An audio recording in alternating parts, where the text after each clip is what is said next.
Yeah, I think they got a real shot tonight, Rocky. The weather is just perfect, and the talent on the track, they can do it. They have a license to go there tonight. As the field for race number 3 is lining up in behind the Metro Home Building Center starting gate. Back over to track announcer Vance Cameron. Private Dancer, Elm Grove, Nancy, Salisbrook, Velveeta, Camco, Willow, and Howmack Blaze. Top of the stretch.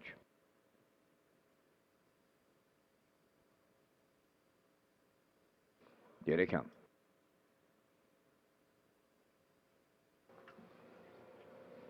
The rough and pacing Private Dancer will lead him out at the rail. Coming from the outside is Howmack Blaze. Into the turn third is Elm Grove Nancy. Then in fourth is Salisbrook Velveeta. And on the outside, Camco Willow. They round the turn, arrive at the 8th. And Private Dancer with those two claimed enters the leader for Corey McPherson. Up into second is Howmack Blaze. Now third is Elm Grove Nancy. Racing fourth, Camco Willow. Trailing the field, that is Salisbrook Velveeta. Over to the opening quarter mile, Private Dancer, the fraction setter. Now second is Howmack Blaze, 28 and 1. Solid beginning there. Racing towards the 3/8, led by Private Dancer. Howmack Blaze races second, out of the turn third. That's Elm Grove Nancy. Camco Willows coming out from fourth. Trailing the field, that is the post-time favorite, Salisbrook Velveeta. They approach the opening half mile, led by Private Dancer. First up on the outside second, that's Camco Willow. In the pocket third is Howmack Blaze. Second over on the outside now fourth is Salisbrook Velveeta. The trailer, but she's not out of it, that is Elm Grove Nancy. 58 and 1 for half a mile. To the backstretch they go for time 2. In at the rail is Private Dancer. Just a neck away on the outside. Camco Willow, the challenger. Third is Howmack Blaze. Salisbrook Velveeta on the outside fourth. And the trailer, that is Elm Grove Nancy. They're by 3/4 and still Private Dancer the leader in 1:27 and 3. Approaching the 7/8. Private Dancer trying to see it through.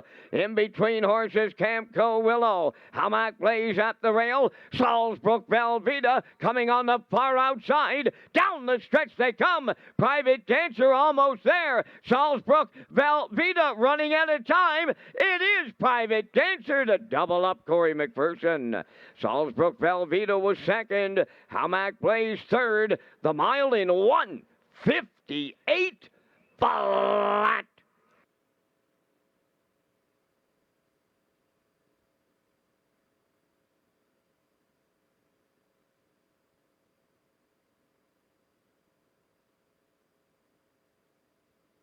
Here comes a slow-mo replay from today's third race, the George Wilkie Memorial, and Kurt, Private Dancer right down the road, just like in her last start. Yeah, carbon copy trip to last week, really, and Corey McPherson in the seat last week, in the seat here today. 2 claims entered. They were going right down the road here today and not letting anyone go, and they put up fractions 28-1, half 58-1, 127 and 3. Salisbrook, Velveeta, and Dowling, I thought they'd let the dust settle and make their way to the front when I was looking at the program, but a tardy beginning for the 4. Dowling had to go to plan B, a second over trip. Big 3-wide move around the last turn. They race well here to get second, and it's a show photo between Howmack Blaze and Elm Grove Nancy. It looked to me like Howmack Blaze may have edged out the 3 Elm Grove Nancy in that show photo, but no doubt about the winner. It's Private Dancer and McPherson getting it done, 1:58 in the George Wilkie Memorial, and Private Dancer moves into a new barn here today.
Private Dancer arriving at the third race winner's circle by pacing mare She's 8 by Brandon's Cowboy from the Riverboat Kingdom River Swing. Owned by Paul and Zach Conway of Bonshaw, trained by Paul Conway. Corey McPherson put her on top at every call. Time for the mile, 1:58 flat. For Corey, that's his second winner today, early for the double. Down at trackside, we have the George Wilkie Memorial Cooler presentation.